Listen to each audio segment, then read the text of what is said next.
Então aqui nós estamos começando novamente o Abissal Podcast. Agora falando sobre macumba e satanismo na mídia. Com os convidados Henrique, ou Asclepios, do blog Asclepios, e Elo Perdido, do canal Gnos Games. Faz É isso apresentação aí. aí, Henrique. Salve. Aqui é o Asclepio, né, do blog Asclepio. Às vezes conhecido como Henrique. Às vezes conhecido como outras coisas também. Mas sou um criador de conteúdo, né? Eu odeio esse termo, né? Criador de conteúdo, né? Parece currículo de emergência em portfólio, né?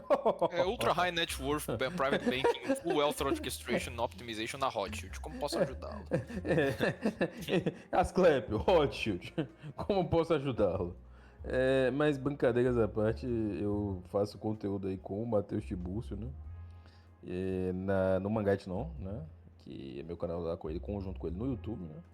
Então, pra quem quiser acompanhar lá, é só se inscrever. Faço também conteúdo no meu canal individual, né? Que saiu até recentemente uma análise da Mona Lisa. Escrevo no blog Asclepio, que é o que criou a mitologia, né, da figura.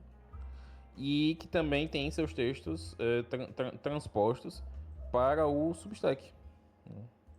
Aliás, quando eu falei lá daquele negócio da Mona Lisa do Fel, que aquele já não pode ser considerado como satanismo na mídia. Já pode sim. Muita coisa, na verdade, pode ser considerada, né? Segundo René Guénon, satanismo é tão somente inversão do simbolismo, né? Então, não precisa, na verdade, de muito, né? Pra configurar como satanismo, né? Pode muito bem surgir por vias bastante, como é que eu posso dizer, disfarçadas, né? Concealed, né? Então, certamente a gente pode avaliar aí o caso do Felca, pode pegar umas imagens aí, fazer uma avaliação. Mas acho que sim, acho que configura como satanismo, sim. E, e é isso, acompanha aí meu trabalho, né? Tem conteúdo também produzido pro Instagram, né? Sempre sai lá um texto, algum dos meus textos por lá, algumas sequências de stories, né? Quem quiser dar uma acompanhada, só dá uma clicada e seguir lá. E agora aí, Elo, quer fazer essa Salve. apresentação? Faço, com prazer. Boa noite, rapaziada. Vocês já devem me conhecer, eu sou o Homem do Balatro, Elo Perdido, do Gnose Games. Vocês já conhecem O o Gnose Games? macaco Ó, de cartola. Gnose Games é macaco de cartola, Elo Perdido. Ó, vocês já sabem aí no chat, ó, o AU é do Gnose Games, né? Quem não segue Gnose Games na Twitch. Mas já deve ter visto aí, né, de ganks, de comentários e tal. O Locknar está sendo no nosso Twitch, a gente aqui também no chat, então... Mas fica aí pra quem não conhece ainda, né, o Gnose Games. Também tem um outro anúncio, né, que tem o blog Alépio, né, o primo do blog Asclepio, que é o blog Hipólito, que é o meu blog agora. Abre aí, tem um texto lá sobre o Caravaggio, sobre uma pintura do Caravaggio. Então, cliquem lá e vocês, quem ainda não leu, leia lá, que vocês vão gostar. E Se não sigam o gostar, Gnose Games. se não gostar, você tá errado, né? Se não gostar, leia de novo, né? É. Se não gostar, se corrija, né? Exato, exato. Então, é isso, né? Eu sou mais um criador de conteúdo, né? Com a rapaziada do Gnos Games, né? Tem Reizinho, Elian e Satoru-san Samurai, né? Que muitos já estão familiarizados com também. E é isso. Boa, boa, É boa. isso. É isso, é. É isso aí. Pô, a primeira coisa que eu queria perguntar aqui assim, existe satanismo real e existe aquele satanismo performático. Hum. Quando você fala de satanismo performático, você quer dizer meio que essa essa devoção uma relação superficial assim com a ideia do que é satânico? É, parece que é só pra chocar, pronto. Cara, vou falar, né? Eu não sei se na prática tem tanta diferença. Não tem? No sentido de que, em primeiro lugar, deve ser dito uma coisa. O satanismo ele não é necessariamente uma obtenção de poderes. Ele é mais caracterizado por ser um esvaziamento das coisas, né? Porque o mal ele é dotado de vazio, né? Um vazio na pior acepção possível. Já que ele não tem substância, né? Então, o satanismo ele é uma paródia das coisas, né? Ele é uma subversão das coisas. Eu acho que tanto a postura do satanista, entre aspas, performático, quanto do cara que de fato faz as práticas, ela é uma postura que ela só afeta diferentes esferas da sociedade, né? Porque, vamos lá, você tem, por exemplo, a ideia de satanismo romântico, né? Pros poetas ali do século, entre o final do século XVIII e o século XIX, né?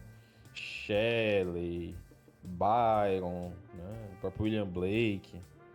Você tem ali aquela coisa de um satanismo romântico que em alguma medida parece que quer reutilizar a iconografia da figura de Satã para ligá-la ao imagismo prometeico, por exemplo, né?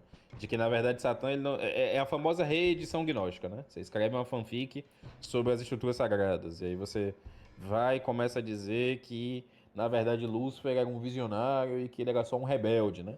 Que ele era só mais um. Isso por si só já tem uma caracterização de uma atitude totalmente profana e totalmente feita pra chocar, né? Uma rebeldia. Que na cabeça deles provavelmente não tinha uma graveza no sentido ritualístico da coisa mesmo, né? Muitos deles eles se apoiavam nessas ideias sem necessariamente serem satanistas praticantes, né? No sentido de estarem lá seguindo formulações de doutrinas heréticas, sei lá, de ser afiliados da Telema, qualquer coisa nesse sentido. Não falando desses especificamente, né? Porque eles são anteriores ao Aleister Crowley, mas só do espírito da coisa. De que eu acho que não necessariamente o cara, para ter uma atitude satânica ou se comportar de forma satânica, ele precisa ser afiliado de um satanismo prático. Sabe? Eu não tenho essa impressão, não sei o que vocês pensam. Muitos ditos satanistas que se dizem ateus, inclusive eu acho que o próprio tal Sim, da igreja de Satã que tem nos Estados Unidos é tudo ateu mesmo, né? sim. Eles se dizem ateus e o Lavey, ele tem toda essa, essa linha de raciocínio que parece que gira em torno de uma ideia de que o satanismo é simplesmente a afirmação do eu, né? É uma oposição, né? Que na verdade tem uma negação da divindade, etc. Como se o satanismo na verdade fosse simplesmente um ethos mais mais civilizacional, né? Do que os dos demais, né? Tem satanistas que eles se sentem pessoas superiores, né? Satanistas americanos, assim. Eles acham que eles são pessoas mais civilizadas, né? Pessoas mais, de fato, entendedoras do que é viver em civilização, do que é viver com os seus, com o próximo, etc. Porque tem uma preocupação inerente ao eu e tudo mais.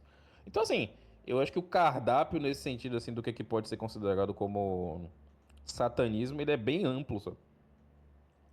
Hum. Uhum. Não, tem Esse... até uma. Não pode falar, Loki, foi mal. Não, pode continuar, pode continuar. Não é porque eu vou trazer só uma anedota, pode falar. Não, é porque eu já ia perguntar assim, trazendo pra questão assim, da arte mesmo, se a gente pegar já nas formas mais antigas, desde quando que já tem macumba na literatura? Que o Henrique citou aí alguns autores, né? Uhum. Uhum. Desde quando tem macumba na literatura? Porra, desde sempre, né? Porque dependendo do quanto você quiser estender o conceito de macumba, macumba, na verdade, tá dentro das civilizações cosmológicas, né? E das civilizações tribais, né? Então você tem representações literárias que partem numa perspectiva. Claro, para eles tinham uma acepção de que aquilo era o sagrado, né? De que aquilo era a realidade suprema, né? Então. Mas existe uma representatividade da macumba dentro desses contextos que é imensa, né? Tem macumba em Homero, né? Tem macumba. É macumba de descer ao Hades, né? Não, ia citar também a macumba prática também no Homero do escudo que Hefesto faz, né? Todas as armas, né, que ele vai criando, né? Tipo, são armas macumbadas, né? Armas pra Enéas, armas pra tanto na Eneida quanto na Ilíada. As macumbas na Odisseia, né? São muitas bruxas. Então, assim, macumba desde sempre, né? Macumba desde sempre. Não tem nenhum elemento folclórico que seja desprovido da figura da bruxa, né? E os próprios conceitos de tudo que é relacionado à magia são conceitos, na verdade, relacionados ao sagrado, né? Para essas civilizações antigas, né? O sagrado como a ideia do mani, por exemplo, né? Da mana, né? Como a gente conhece, né? De você entender essa transitividade de forças do sagrado que um objeto pode ser imbuído, né? Ou que um oráculo pode ser imbuído, né? Etc, etc, etc. Você tem macumba na literatura desde sempre, né? Desde sempre. Acho que não tem literatura sem macumba. Não tem literatura sem macumba. Mas o quão consciente, assim, consciente ou inconsciente, poderia dizer, de nível, essa macumba? É porque, às vezes, assim, vamos lá. Eu tô criando uma história, aí nessa história, eventualmente, vai ter algum tipo de macumba ali, porque isso é algo que já tá no imaginário popular. Mas Não, sim. mas tem autores que vão colocar algum tipo de macumba ali de forma deliberada mesmo. Então, porque aí precisa trabalhar. Aí tem que ter um esclarecimento cronológico no sentido de cosmovisões diferentes, né? Porque pro homo religioso, ou para qualquer homem, eu acho que lida com esses temas mais ou menos até a Idade Média, lidar com a magia e lidar com esses temas é uma coisa que faz parte da realidade, né? De maneira assim, muito inalienável, né? Simplesmente faz parte da própria cosmovisão, do próprio mundo que é regido, que é construído ao seu redor. Acho que foi na década de 1270 que foram lançados ao mesmo tempo a Suma Teológica e o Zorra, né? Quer dizer, são dois pilares, um é um tratado filosófico e teológico e o outro é um tratado de macumba, né? Cabala pesada, né? Então, assim, existe, e a aplicação disso como uma coisa literária inalienável existe desde sempre, como eu tinha falado. Só que eu acho que o que você me pergunta tem mais a ver com a ideia de uma consciência do profano, de uma sociedade já laicizada, de sujeitos que já tratam a macumba como uma espécie de recurso e de modo de vida existencial apartado, como se aquilo de fato tivesse uma configuração de seita, né? Como se aquilo tivesse uma configuração de magia negra nesses termos mais modernos que a gente conhece. Aí eu acho que se é para responder nos termos que você propõe, eu te diria que a aplicação deliberada disso, ela tem a ver com o nível de queda de consciência e de relação com o sagrado das eras. Então, por exemplo, se você for levar em conta as aparições mais românticas em que a literatura perde esse aspecto de ingenuidade, por assim dizer, e que ela começa a se tornar uma literatura mais autoconsciente dos seus referenciais e que se utiliza desses referenciais como se eles fossem instrumentos simbólicos de certas intenções e de certas escolas de pensamento e de certos poderes mesmo evocativos dentro da obra, aí eu acho que você vai achar uma miríade maior de aparições nesses termos a partir do século XVIII, sabe? Porque o século XVIII é o século das sociedades secretas, né? Então é o século do crescimento da maçonaria, é o século dos Illuminati, prepara o terreno para essas coisas que a gente conhece como sociedade teosófica, etc, etc. Eu acho que seria mais ou menos nesse recorte isso aí que você está me perguntando. Então a partir ali do século XVIII é quando vai começar o nível da macumba consciente, né? Esse fenômeno da macumba consciente em termos laicos, sabe? Não acho que seja o começo absoluto, no sentido de você não acharia um exemplar anterior. Você poderia, por exemplo, argumentar que o Paraíso Perdido é um livro de macumba. Só. Você poderia argumentar que o Paraíso Perdido ele prepara o terreno para uma série de macumbarias, né? Mas eu acho que nesses termos que você está colocando, do cara colocar ali deliberadamente. Porque o Paraíso Perdido ele não é épico, ele ainda traz muito da tradição de Dante, de Virgílio, de Homero. Então, assim, nos termos de um romance que contém a macumba, eu acho que é século XVIII pra frente mesmo. É porque nesses termos existe sim a diferença de ter uma consciência do sagrado normal. Porque, assim, não tem nenhuma subversão, né? Na verdade, é a intuição daquele povo lá. Tipo, os gregos escrevendo lá catabas e as armas de Hefesto, que não sei o quê. Eles não têm a intenção de subverter uma cosmovisão, né? Não Sim, têm a intenção de subverter o status quo do cristianismo, por exemplo, né? sim. E aí a gente vai ver realmente essa macumba elaborada nos românticos, por exemplo, mais pra frente. Mas esse dado aí da Suma e da Zohar é muito cabuloso, né? Porque na verdade as Sumas foram encomendadas a São Tomás porque a igreja descobriu a existência do Talmud, né? Sim. E desde então já há um conflito, né, entre a perspectiva de São Tomás, né, da analogia do ser, né, de você tentar entender Deus pela hierarquia dos entes, e da magia, né, da macumba. Agora, a pergunta, só esclarecendo uma coisa, eu tava respondendo a pergunta do Loquinares em termos muito específicos, de romances que vão trazer essa perspectiva consciente da macumba na cultura. Agora, se você for falar de livro de macumba em circulação, tem vários no Renascimento, por exemplo. Vários. Vários. Mas muitos mesmo, assim. Tem muitos livros de macumba circulando no Renascimento, muitas perspectivas cabalísticas. O John Dee, ele era o bibliotecário da corte elisabetana e ele era um imenso macumbeiro, né? Na época, a biblioteca dele era maior do que a biblioteca de Oxford. Porque as bibliotecas de Oxford e outras bibliotecas grandes da Europa, elas estavam muito defasadas depois da reforma. Então, a erudição da macumba que acontece na Renascença, por exemplo, é gigantesca, né? É um influxo de ideias de macumba enorme, assim. Enorme mesmo. É, não somente na parte literária, mas também em questão de pinturas, esculturas também já foram aplicados isso aí também, né? Sim, sim, sim. E uma série de inversões simbólicas deliberadas, né? Por exemplo, o Albrecht Dürer, né? O,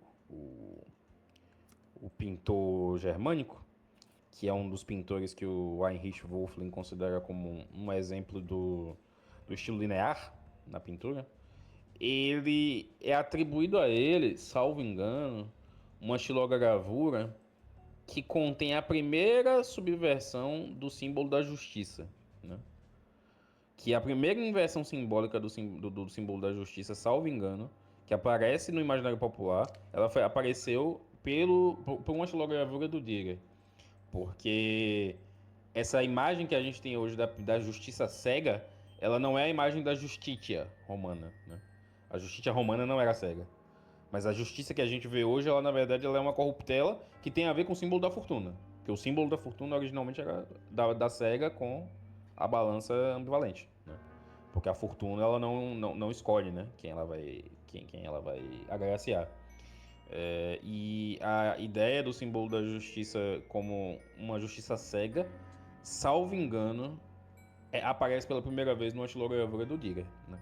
Então você vê que esses artistas renascentistas, que já têm essa predisposição a colocar o gênio na frente do sagrado, eles já são muito capazes, né, de realizar essas inversões simbólicas e essa utilização deliberada de uma espiritualidade erótica e cabalística, né?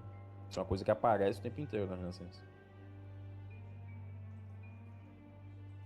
Voltando mais aqui para o tempo atual, isso aí a gente já vê entrando nas mídias mais modernas, tipo cinema e televisão. Uhum. Por exemplo, é, acho que não ia ver algum tipo de filme que você viu lá e... Pô, mas isso aqui tá muito cabuloso, bicho. Uhum. Que você claramente vê que tem algo que tá errado ali. Tem alguma coisa que os caras meteram um negócio pesado. Eu não sei. Muito, É, muito. é, Uhum. é, Incontáveis. é- é- tipo, eu tava. Esse mês tô assistindo, tipo, filme de terror infantil, né? Aí semana passada eu tava assistindo Noiva Cadáver. Aí tem um pedaço lá que eles vão fazer um casamento. Os mortos vão fazer um casamento dentro de uma igreja. Chega lá, aí. Eu acho que foi até o Orfeu, que é um dos participantes aqui do chat, ele falou que. Pera, isso é um casamento entre o inferno e o céu, ou alguma coisa do tipo. Sim. Dá Uhum. pra ver muita coisa, tipo assim, em filme. Pode Sim. ser. Isso que você falou é a mesma coisa lá do Resident Evil 4, né? Dos zumbis irem pra igreja, né? Bem Ah, sim, imersivo. sim. Eu me lembro. Eles se reúnem Uhum. dentro da igreja, né? Uhum. O, Tem muita o- coisa, muita coisa cabulosa. Tem o Nosferatu do Herzog. Ele, ele faz umas inversões de simbolismo assim muito escrotas. Tipo, a mulher ela usa a Eucaristia como se fosse sal no chão pra ver se afasta o andar do vampiro, sabe? Ela reparte a Eucaristia e sai, tipo, jogando assim, profanando assim, pra ver se afasta a presença do vampiro. Mas a partir do momento em que o Cristo está sendo profanado, o poder da Eucaristia não tá ali. Sim, sim. Não, e tem o filme novo do Nosferatu que aí dobrou, né? Dobrou o satanismo, dobrou a macumba. Tem um personagem no Nosferatu novo, né, que é o do Robert Eggers, que é o Willem Dafoe lá, né? Hum. E ele é um alquimista, um macumbeiro, né? É o papel dele no filme. E as soluções dele são todas as soluções da magia, as soluções pra você sacrificar uma mulher, e aí o sacrifício de uma mulher se torna o sacrifício da prostituta, sabe? Muita coisa estranha. Eu tô lembrando de um exemplo de filme que é um dos mais egrégios de todos, né? Que é A Última Tentação de Cristo do Scorsese. Né? Nossa senhora. Também com William Dafoe. Uhum. A desgraça completa esse filme. Desgraça completa. Então, o diabo consegue ludibriar Cristo, por isso. Não, só da escolha do ator, né, já acabou o filme. É terrível, terrível. Mas tem muita coisa, tem muita coisa. Tem esses. Eu acho que esses filmes de terror modernos, tipo, acho que é da A24, né? Que fez filmes como Midsommar, né? Etc. E eu acho que todas essas obras aí, elas têm uma influência muito pesada, assim, desse imaginário de inversão simbólica de seitas, né? Principalmente seitas americanas, né? Os Estados Unidos é um lugar muito cheio de seita e muito cheio de satanismo, tá ligado? Uhum. Tipo assim, muito cheio de satanismo mesmo. é, o Hollywood ali, e digo, né? Uhum. Deixa eu ver se eu acho aqui um dado que uma vez eu tinha coletado pra uma live antiga no Mangaitnon, que foi uma live que a gente fez sobre satanismo com a LSC. Ela não tá mais no ar, mas ela ainda existe aqui pra mim. Deixa eu ver se eu consigo obter Uhum. um dado aqui que eu coletei nessa live. Hum. Então, eu ia trazer mais cedo uma anedota que é sobre isso, sobre os Estados Unidos. Não, isso aqui, quando eu li essa informação, eu caí da cadeira de tanto rir. Porque existe um americano chamado Michael Aquino. Michael A. Aquino Jr. E ele é um cientista político, um cara de alta patente do exército americano, e ele é satanista. E ele é fundador e o sacerdote principal do Templo de Sete, que é uma seita satânica. E ele tem um livro lá dele sobre o satanismo, né? E ele se junta. Antes dele fundar esse Templo de Sete, ele era da Igreja de Satã, que é essa igreja do Anthony LaVey, que também é americano. E lá nos anos 70, depois vocês podem pegar isso que vocês vão ver, tem em várias entrevistas, vários sites, até na Wikipédia tem. O cara saiu da, da igreja de Satã. E de acordo com ele, a motivação dele foi porque ele ficou muito decepcionado porque lá dentro tinha muita corrupção. Se liga, ó, se liga Pô, aqui, mas se liga aqui. Eu achei aqui. não é obra do É, o Satanás cara ficou corromper, pô. triste e falou, velho, os satanistas, velho, tudo gente ruim, velho. Não, eu achei aqui um mapa que mostra a quantidade de igrejas de Satã. Eu não sei de que ano é esse mapa. Ele é de um documentário sobre satanismo. Eu acho que esse mapa deve ser de 2022, salvo engano, mais ou menos. Posso estar errado, pode haver uma imprecisão aqui nesse dado. Se tiver, me corrijam depois, a data precisa desse mapa. Corromper Mas, o satanismo. mas vejam isso aqui, olha a proporção de igrejas de Satã nos Estados Unidos em relação a todo o mundo. Que isso? Nossa. Tem uma no Distrito Federal, né? É, É, beleza. Ah, isso, Uma isso. no Distrito Federal, pra surpresa de quem, né? Uma na África do isso Sul, aqui tu uns bota. gatos pingados na Europa e tome. E Não, e a tome. costa leste, meu irmão, tá assim, daquele jeito. Nossa, Você vê que a costa oeste não tá nem tão ruim em comparação. Aqui o bicho pega, ó. tá Ó, merda. ó. Tá merda. Deve ter tipo 5 igrejas de Satã no Connecticut, tá ligado? Tipo, no Não, em Nova York ali tá tipo. Indiana, tá Estourado. ligado? Indiana. Não, Nova York tá estouradíssimo. Louisiana também. É. Que isso, que isso. Rapaz, eu não fazia sentido, não fazia ideia desse negócio aí, não. Não, isso aqui é muito cabuloso, pô. Isso aqui é muito cabuloso mesmo, tá ligado? Isso é ilegal, velho. Isso é tipo. Não tem como, velho. Aí o Centro Rádio falou que satanismo é seita de corno. É, é.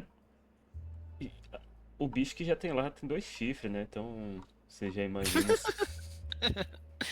Faz parte da consagração, né? Diz que o Halloween é o dia que tem mais ritual satânico, mas na verdade é o Natal, onde se comemora o assassinato. É, isso aí é medonho. O pessoal faz muita coisa no Natal. Inclusive, parece que tem tipo. Eu não sei se. Eu não sei se vocês já notaram isso, mas às vezes tem um certo incentivo pro pessoal se churrascar no Natal. Não sei se vocês já viram uma coisa meio satânica desse tipo. Uhum. Não, é porque o Natal, ele vai ser sim a data em que você vai ter mais essa tensão contrária. Por quê? É pra ser a data mais santa do ano, né? A data mais comemorativa, a data mais benéfica, né?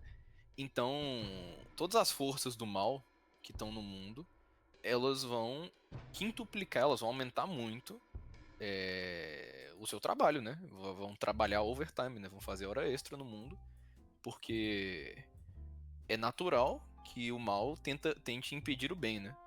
Então, na data mais benéfica do ano, né? Em que as pessoas podem mais lucrar com o bem, o mal vai puxar pro lado contrário, né? Por da macumba, o pessoal trabalha pra macumba ficar mais forte, né? Uhum. Aliás, voltando lá que tinha falado do Berserker, macumba e anime. Isso aí eu sei que é especialidade do mangá Ichino. Oi. É, Oi. o Henrique até Macumba voltou e aí da anime. hora. É, macumba e anime. Macumba e anime? Ah, bom. Mas anime e macumba é sinônimo, né?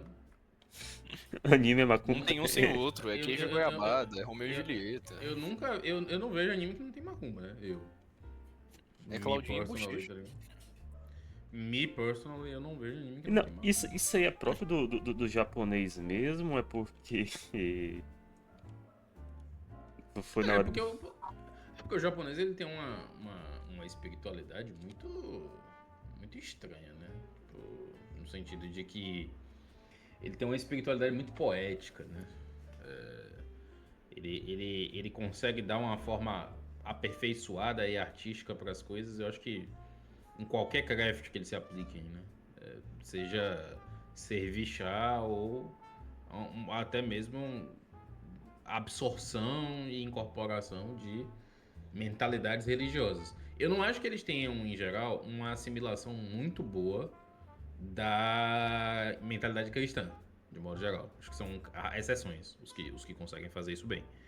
Então eu acho que é natural para eles que haja uma certa corrupção, um tanto quanto gnóstica, assim. Até porque eles são tributários majoritariamente de uma religião que é gnóstica, né? Que é o budismo. Então, ter uma certa ter uma certa correlação assim com a macumba tem muito a ver também com a tradição Shinto deles, né?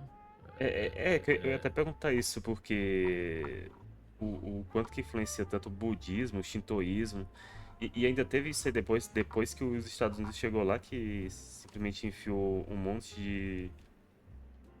Trouxe a macumba dos Estados Unidos pra lá, né? Aí tudo misturou num balde só. Acho que assim, acho que o shintoísmo é uma, eu tenho a impressão, não sou um especialista no assunto. Isso aqui que eu vou falar agora é palpite. Mas eu tenho a impressão de que o shintoísmo ele fomenta uma visão. É o negócio do que o Borges fala, né? No Ise Monogatari, né? Que o Japão não passou pela era axial, né? O Japão é uma civilização que não deu um certo salto no ser religioso, assim. Então eles ainda são muito apegados a uma certa.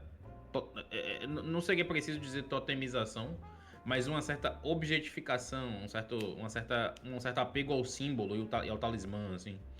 Eu acho que eles associam muito, assim, a aquisição de corpos religiosos, assim, como uma aquisição de uma certa espiritualidade imanente, sabe? Eu sempre tive essa impressão de que eles acumulam, assim, essas memórias, né? É uma coisa que você vê na representação de certas representações do Japão nesse sentido. Tem um filme do Chris Marker, né? O Sans Soleil, que é um documentário feito por um francês que está ligando o animismo das tribos africanas, de algumas tribos africanas, acho que especificamente etíopes e da Somália, bem ali na costa leste ali da África, com o imaginário dos animais e dos yokais e das feras sagradas assim do Shinto, né? E aí ele acaba comparando assim essa mentalidade tribalista assim com a religiosidade do Japão, só que uma outra acepção, no sentido deles serem acumuladores de talismãs, de objetos mágicos, de locais sagrados, né? De terem toda uma relação muito tectônica assim com a religião, muito simbólica com a religião. E acaba que isso junta também com o fato deles serem grandes assimiladores de cultura mundial, né? Eles aprendem com a velocidade assustadora, né? A cultura alheia, né? Eles assimilam a cultura alheia com a velocidade assustadora. Eles assimilaram muito, até sistemas dizem, salvo engano, o sistema Toyota foi absorvido por um americano que ensinou para eles como fazer negócio e eles aperfeiçoaram o negócio, tornaram o melhor negócio do mundo, o melhor sistema de se fazer empresas na época do mundo, assim, a economia deles despontou de uma vez só. Então, eu tenho uma impressão assim superficial, não um juízo assim muito peremptório não, Uhum. mas eu tenho essa impressão assim de que eles fazem uma assimilação das religiões meio que nessa dimensão. Eles assimilam os símbolos, sabe? Eles incorporam os símbolos, e eles fazem a representação disso como eles querem na cultura. E tu falou desse negócio de totemização, e você lembrou até da parte 7 do Jojo, que eles ficam coletando os pedaços de Cristo. Uhum. Sim, sim. Uhum, uhum. Não, os japoneses nisso aí, eles vão, por exemplo, a imitação que eles conseguem fazer da música ocidental. Uma parada inexplicável. Tipo, eles aprenderam todos os movimentos, basicamente todos os movimentos de música popular que aconteceram no Ocidente e ganharam alguma fama mundial, eles foram replicados no Japão e de uma maneira muito eloquente, assim, eles conseguem fazer música muito boa. Por isso que todo mundo que é otaku gosta muito de opening de anime, de não sei o que, porque as músicas realmente são boas. Eles conseguiram assimilar essas formas musicais que não são naturais a eles, não são deles. E assim, numa velocidade absurda mesmo, absurdo. Então você pega ainda, tipo, essas influências da França, dos Estados Unidos também, e com toda o que a gente estava falando antes, né, de toda essa macumba que acontece lá, de todas essas seitas, todas essas questões, vira uma coisa assim quase natural, né, do Japão conseguir absorver tudo isso, né? Ação cultural esquisita da França, tem incorporação da legenda negra do Jules Michelet, né? Sim. Eles têm uma incorporação de fato cultural francesa, assim, que aparece inclusive na cultura deles. Você vê muita. Parece que a elite de lá tem uma relação próxima, assim, com a língua francesa, hoje em dia. Já que tu citou aí Legenda Negra é um dos grandes negócios assim, de macumba na mídia. Sim, sim, de E isso fato. já é antigo, né? Desde. O cinema é muito corrompido, né? Pela legenda negra. Na verdade, é difícil você pensar num cinema que fez uma boa representação da Idade Média. É exceção. Eu acho que os exemplos, os expoentes teriam que ser assim muito bem rastreados, mas em geral a representação é bem a la Legenda Negra, né? O imaginário bem escuro, né? Quase você não vê filmes coloridos, por exemplo, né? Bem Sim. coloridos assim sobre a Idade Média. Não, coisa que Filme não existe, medieval né? é filtro cinza e marrom, né? Tudo Ah, bem Todo mundo terroso, bem sujo. tudo. né? É sempre uma representação de uma baixa forma de existência, né? E voltando. Combinando Legenda Negra, voltando um pouco pros japoneses, tem que falar tipo, meio que da arte que os japoneses aperfeiçoaram total, que foram os videogames. Que inclusive é a especialidade da galera do Gnose Games aí. Uhum. Sim. Não, os caras, os melhores videogames são do Japão. Os japoneses que sabem fazer videogame. Os ocidentais podem acertar, assim. Tem criadores geniais, óbvio, podem acontecer no mundo inteiro, né? Mas assim, onde se faz escola, né? Onde o pessoal tem grandes franquias, né? Onde você tem os seus Final Fantasy, seus Dragon Quest, Mario, Zeldas, etc. Vem tudo do Japão, né? E assim, parece que essa noção que os japoneses têm do videogame é também por conseguirem assimilar todas as outras artes, né? Porque o videogame também é dependente das artes visuais, da arte sonora, de todas as outras, né? Então, parece que os japoneses conseguem absorver tudo isso e integrar muito bem no videogame. E o videogame é o grande banho da gnose, né? Tanto que o canal é Gnose Games não é à toa, né? Porque, de fato, você vai ver qualquer videogame, ele vai ter uma narrativa e é um RPG, né? Ou seja, ele tem uma crescente. Você tem até os memes com isso, né? Você começa matando uma gosminha e termina matando Deus, né? E porque, de fato, se você vai ter que ter essa escala, nessa ascensão mítica, no JRPG eles vão sempre recorrer a essas grandes narrativas épicas gnósticas, em que você tem que matar Deus, em que você tem que ter essa ascensão por meio da gnose, né? Por meio do conhecimento e ou da revolta contra um deus tirânico, né? Contra um deus opressor. Aí você pode pegar exemplos infinitos de Final Fantasy, Persona, até quase qualquer outra coisa, até Mario Galaxy, né? Até jogos que não pareceriam ter isso, né? E tem. E a macumba é persistente em muita coisa aí. Sim, sim. Não, todos esses esquemas de magia, todos esses esquemas de, por exemplo, a série Persona, né? Essa questão do Velvet Room. E é também uma absorção dos japoneses do Twin Peaks, né? Do David Lynch. E da mídia que usa muito bem da macumba, né? No ocidente. E você vai ver lá no Persona, né? Eles têm o Velvet Room. E lá no Velvet Room você vai ficar fazendo combinações de compêndio demoníaco, né? Então é uma Pokédex de demônio, né? Você fica capturando os Pokémons demônios, vai fundindo eles. E eles vão te ajudando a ascender e no final das contas, lá no. Usar o exemplo do último, né? O Rapaz. Persona 5 e matar Deus, né? No Rapaz, último, né? Você mata e tem uns. Yaldabaoth. E tem uns lá que são bem. Tem umas aparências lá muito bizarras naqueles bichos lá do Persona. Uhum. Tem. Tem. Não, você tem. E os nomes também de Satanael, Yaldabaoth, Nyx Thanatos. Você tem, tipo assim, desde exemplos que não vão ser tão subversivos e maléficos, porque ele vai pegar só a mitologia grega e tal, até exemplos da Ars Gate e compêndios demoníacos, né? E você tem uma lista, assim, enorme, enorme. Você fica lá fazendo essas combinações demoníacas, né? E é de fato, é o Pokémon da Macumba. Porque é o mesmo esquema. E na verdade, o Pokémon pegou isso do Persona, né? Quer dizer, da série que originou o Persona, né? Que é o Devil Summoner Saga. Que ele que criou esse esquema de fazer esse esquema de Pokédex, né? De ir capturando, fazer as combinações, né? Fusões, evolução, que não sei o quê. Isso vem do Devil Summoner Saga e foi colocado depois no Pokémon, né?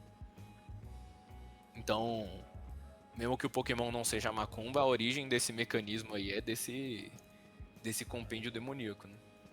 E a legenda negra dentro dos games? Nossa senhora, se o game for medievalista, acabou, né? Acabou. E é culpa de um japonês safado, né? E, viu, ó, venho no Abissal Ih, Podcast e tem que rapaz. falar do xodó do Gnose Games, né? Que é o Hidetaka Miyazaki, né? Não, Tem mas, como. mas pergunta, antes dele já não tinha isso Tem sim. em Tem jogos sim. medievais? Tem JRPGs medievais. Primeiro que tem The Witcher, né? Os The Witchers também são essa Inclusive, legenda negra olha, estranha misturada com.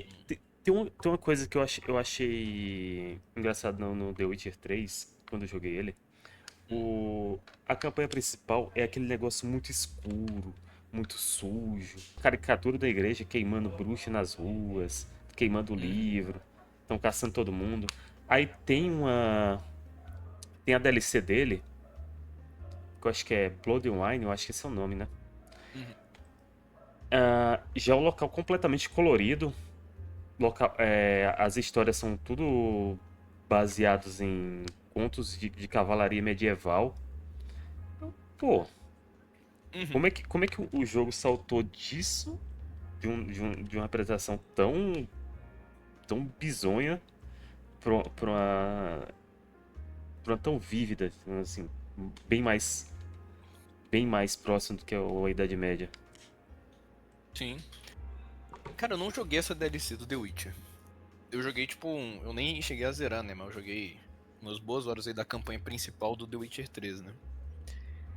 E ele mistura a legenda negra com essa mitologia do povo da Steppe, né? Daquela região do leste europeu, religião dos Balcãs. E eu não sabia que tinha isso, não sabia que mudava a direção na DLC. Não, essa DLC é completamente tipo, o oposto do outro. É Uhum, claro, ainda tem os seus níveis de macumba lá, mas em questão de representação, eu acho que fica muito mais próximo do que ser uma representação medieval mais clássica, digamos assim. uhum. Não, os videogames tem o seu fair share, assim, tem sua porção de legenda negra, né? Tem o seu Xenogears, tem Xenosaga, o próprio Xenoblade com esse steampunk medievalista maluco. Você tem a obra do Hidetaka Miyazaki, você tem muito Final Fantasy que vai ter isso também. Octopath Traveler, de RPGs à torta e à direita, né? Só que você vai ter no de RPG, eu acho que, comparado ao anime e mangá, você tem muito mais representações honestas do medievo, sabe? Representações mais otimistas. Você tem Zelda, primeiro, né? Em grande parte é uma representação positiva do medievo. E o Fire Emblem, né? Que tem dezenas de jogos que são, tipo, representações muito fiéis do que foi o medievo, né? E de uma compreensão verdadeira do que foi aquilo ali. Os personagens prezam pelo reino, pela religião, são problemas de um povo daquela época, sabe? E daquele lugar. Então eu acho que na verdade no videogame você vai ter uma porção menor, na verdade, de legenda negra do que se pegar anime e mangá, né? Sim, com certeza. Hoje mais cedo eu tava assistindo com o Elian lá A Espada Era a Lei, né, da Disney. Que é um filme arturiano, né? Sobre a lenda do rei Arthur. E a gente tava zoando lá, falando depois, né? Só que foi engraçado que... Não, essa história é muito grande, né? Deviam fazer filme sobre ela, né? Só que não tem, né? Os grandes filmes sobre rei Arthur que ficaram pops ou na memória recente do cinema, eu não sei um fácil assim, não. Esse próprio filme da Disney tem um monte de maluquice. O Merlin desse filme da Disney, ele é claramente drogado. Claramente maluco. E as preocupações dele são modernas, sabe? Ele tá preocupado com o progresso científico da Inglaterra, o progresso para chegar assim à revolução industrial e às máquinas. E você já vê que até mesmo no da Disney, que no começo e no fim do filme, né, em várias partes do filme, ele tem esse aspecto de conto de fada, né, de lenda, né? Você tem essa magia toda. Ele também tem várias corruptelas ali já. Várias, várias. Rapaz, não, e agora eu fiquei pensando uma coisa aqui. Macumba da TV.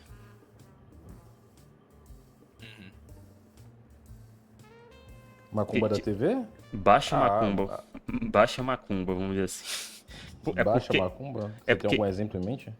Não, é porque semana passada, quando a gente tava fazendo o programa com o Matheus, foi citadas novelas e coisa, que, tipo, a Globo, ela promoveu muito espiritismo. Sim, Uhum. sim, sim. Muita, muito espiritismo, um negócio de misturar clonagem com espiritualidade, né? Negócio de. Acho que teve de tudo já, né? De novela da Globo, né? Nesse sentido de religião, né? Embora na Globo não tenha muita representação como tem na Record de protestantismo, né? Isso não tem muito, né? Sim. Não me lembro muito de novela com evangélico na Globo, vocês lembram? Não. Não, não. Pra mim é tipo roupa nova e tocando na viagem, sabe?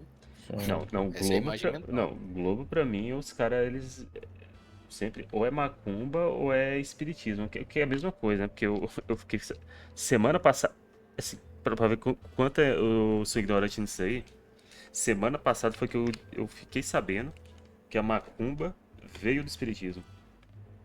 A macumba mesmo, o pessoal conhece como macumba, Você não tá o falando satanismo, Umbanda? é umbanda, umbanda.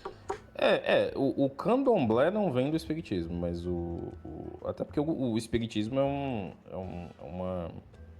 é uma desdobramento do Kardec da espiritualidade swedenborgiana, né? Em certo sentido.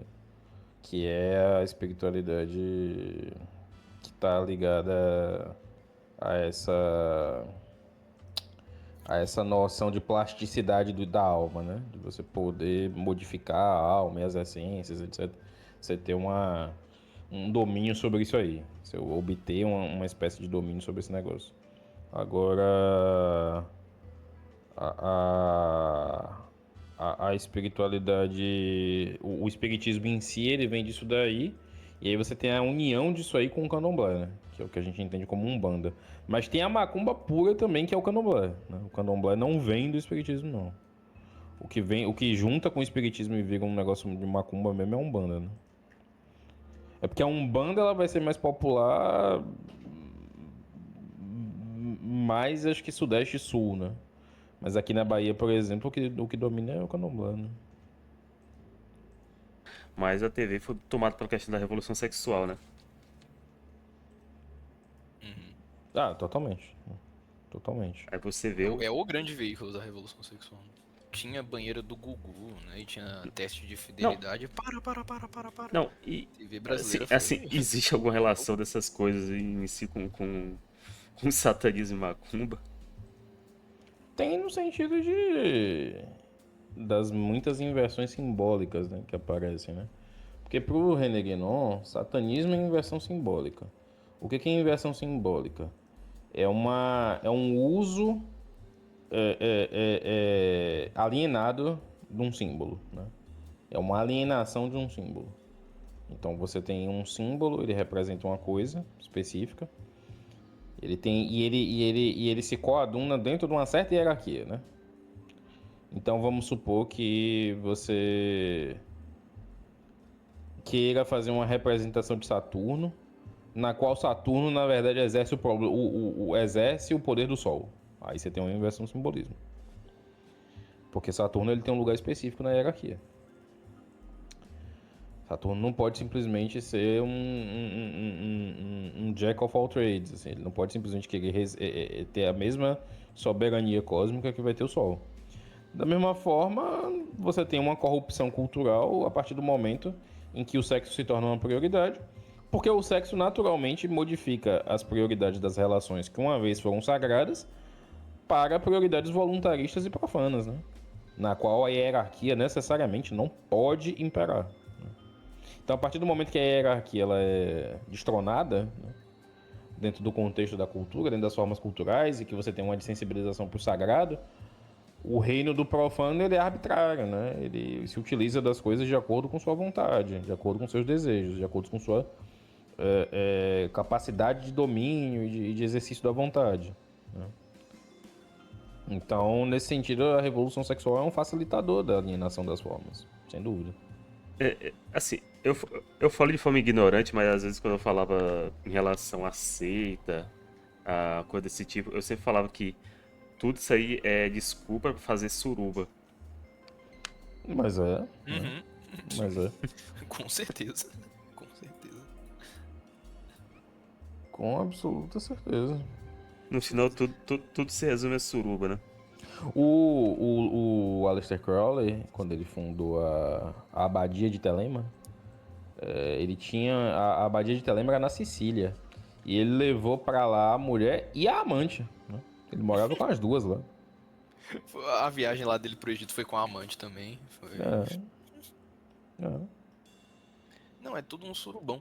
O Twin Peaks, né? Tem aquele livro lá, foda do Twin Peaks, que é o Secret History, né? A história secreta de Twin Peaks. Conta lá, é a parte do livro que é biográfica mesmo, né? De fatos da vida real, que é a história do Jack Parsons, né? Que é o cara que inventou o combustível de foguete. E ele participava das festas de suruba lá do Crowley, né? E era.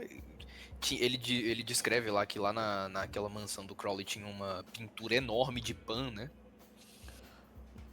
Um dos, E ela era horrível. um dos maiores responsáveis pela inserção de ideias satânicas na cultura pop é o Kenneth Anger, né? Que foi um cineasta underground, que ele era amigo pessoal do Anton LaVey.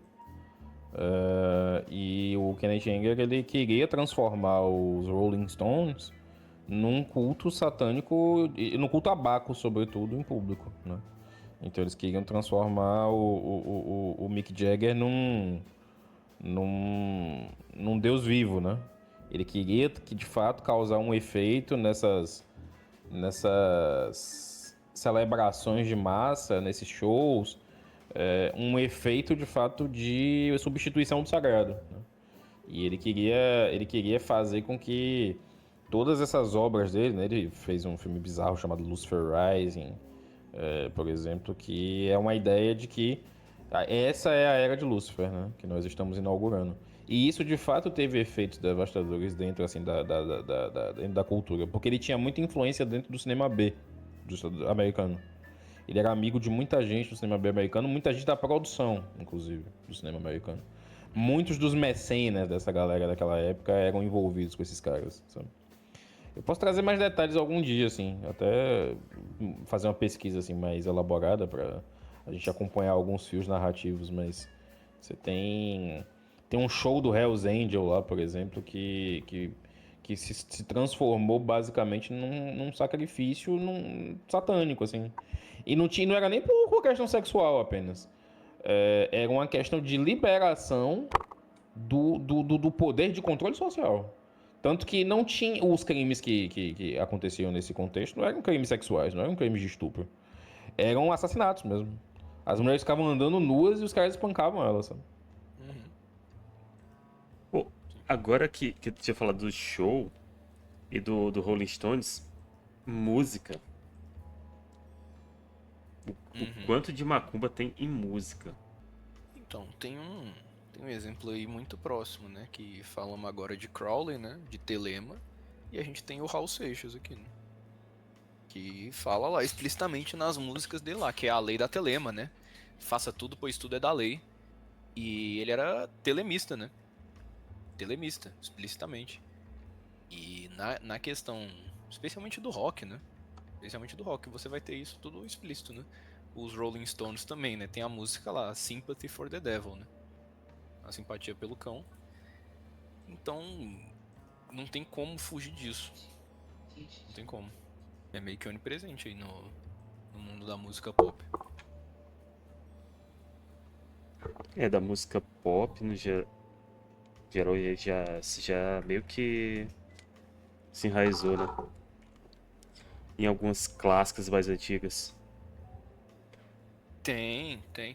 Por exemplo, só que isso pode ser um pouco difícil de falar porque você tem influências de várias, por exemplo, de várias heresias no mundo da música clássica.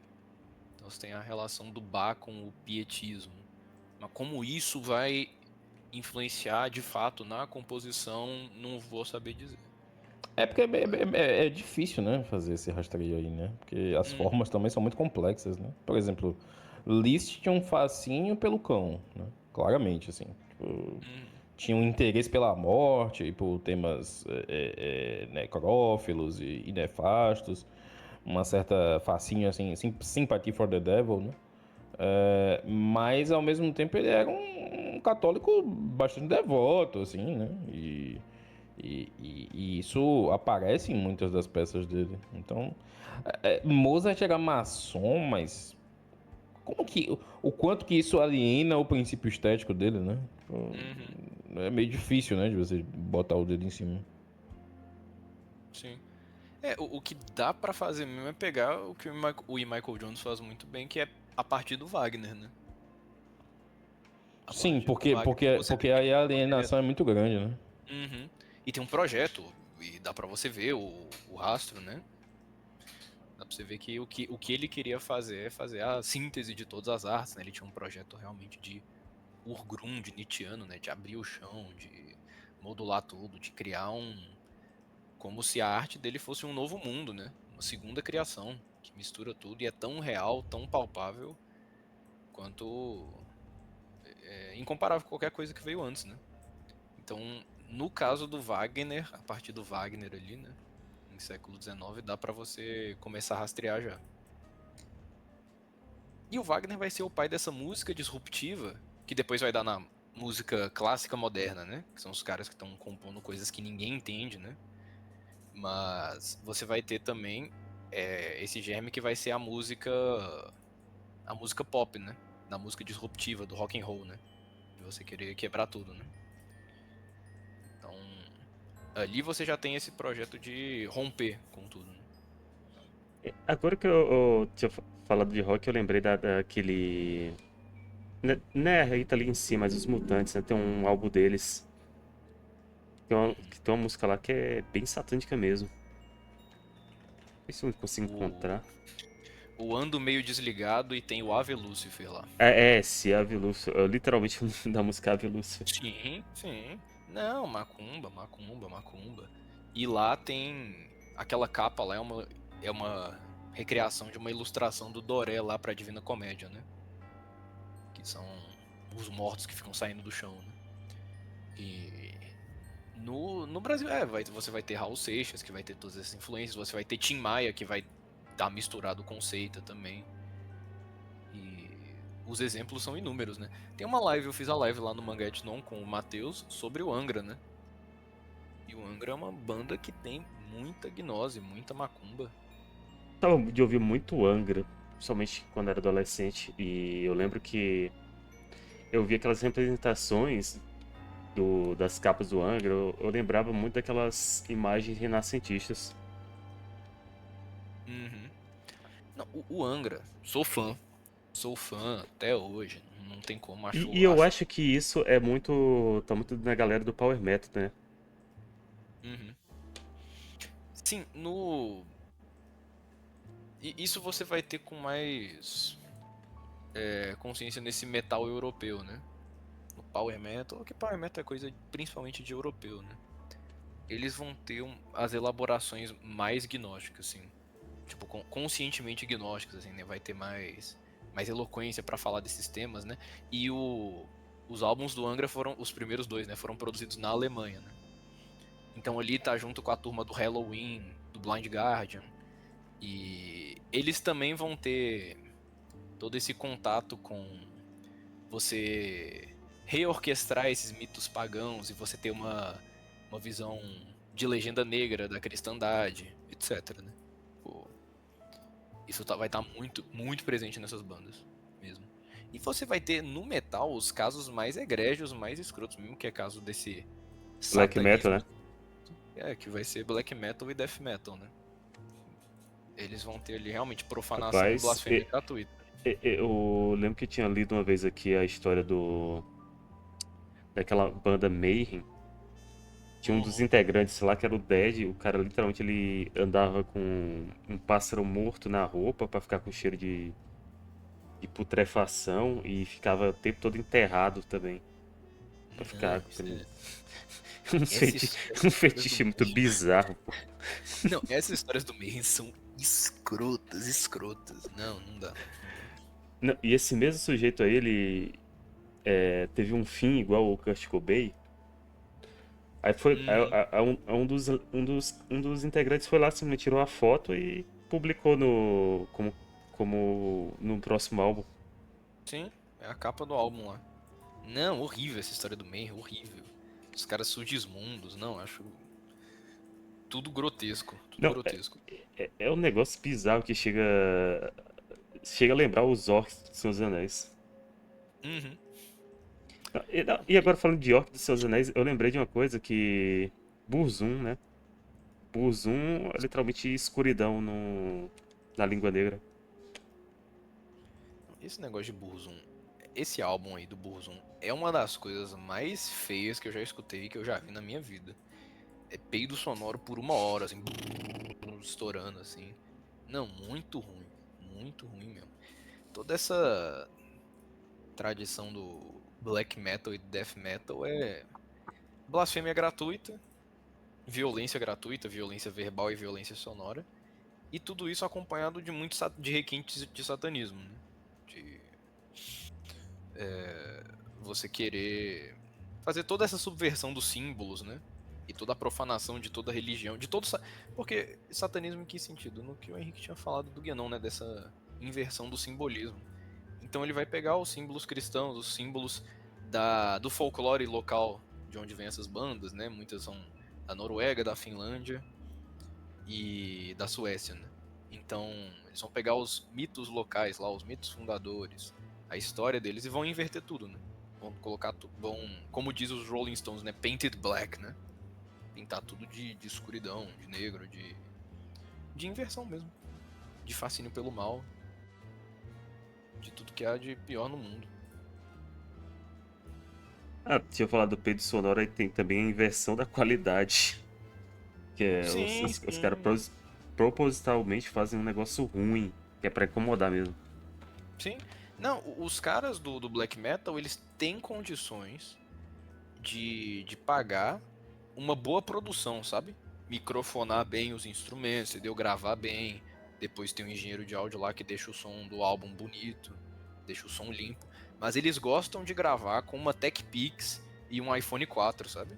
Tipo, gravar dentro do banheiro e deixar tudo com o pior som possível, com a pior qualidade possível, porque eles gostam da feiura, eles gostam de tudo que é mal. Então, você já tem esse fascínio pelo mal e essa aproximação com tudo que não presta. Tudo que não presta. Mas 2 lives atrás a gente tava falando de cultura luva, aí eu lembrei também que a gente tinha falado aqui da revolução sexual, punk,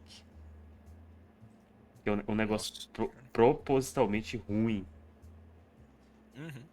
E que a única, sei lá, se alguém pode chamar de atrativo, né, nele, é que tem a revolução sexual dele. Sim, sim. Eu acho que ninguém mais. Assim, eu não consigo conceber que alguém escuta aquilo ali em casa simplesmente porque gosta. Porque o funk já é um projeto proposital pra acostumar as pessoas, fazer elas gostarem do que há de mais feio, sabe? E um projeto artificial, né? Um projeto assim, vai bombardear tudo em festa, rádio, em todos os lugares, para as pessoas serem alimentadas disso e elas acharem isso normal, né? Acharem isso lugar comum. Todo o som horroroso, a falta de melodia, a letra escrota, né? Todos os palavrões, etc. Toda a putaria. Ela achar isso normal. Achar isso nada demais. E por ficar pela repetição, né? Você vence pelo condicionamento, né? Você vai tocando e estourando funk na cabeça das pessoas. E hoje todo mundo acha normal, né? É só você pegar uma pessoa 20 anos atrás e mostrar o que toca na rádio hoje. Ela vai ficar horrorizada. Por quê? Porque ela não passou por esse processo de adestramento. O que ela acha normal, o que ela acha aceitável, o que ela acha estético é outra coisa. É uma coisa que é menos escrota. O pessoal já tá adestrado à feiura. Sim, sim, se acostumou. Acha bom, acha normal. A feiura é a inversão do simbolismo.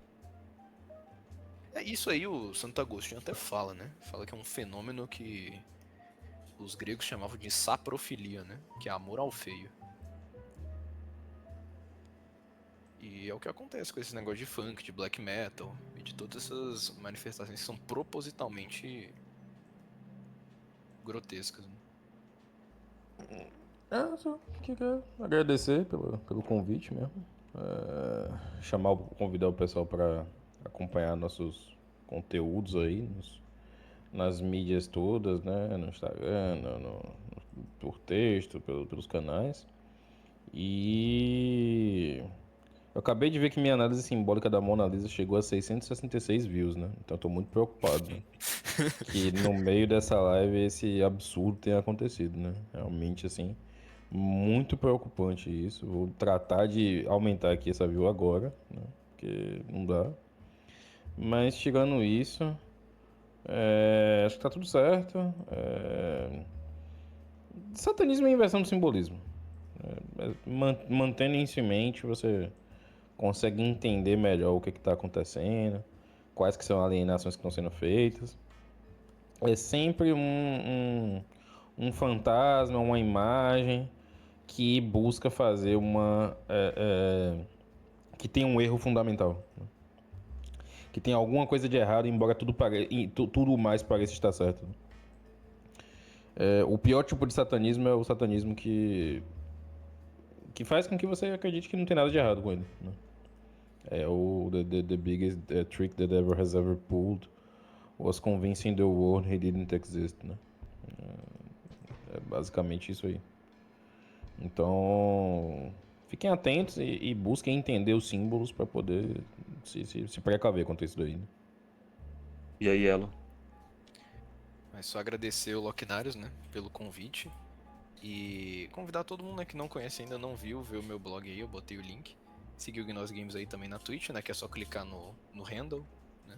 Tá escrito aí Gnose Games.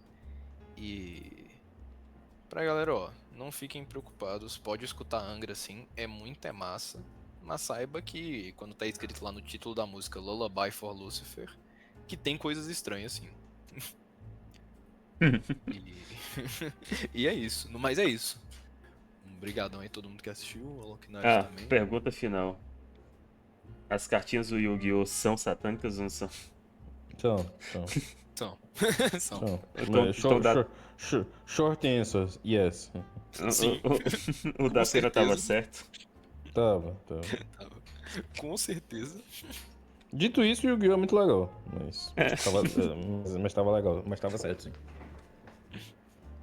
Então valeu aí pela participação de vocês. Muito obrigado aí, Henrique, Elo. Tamo junto, né? Muito obrigado, muito obrigado. Pode comer bombom feitiçaria. Aí.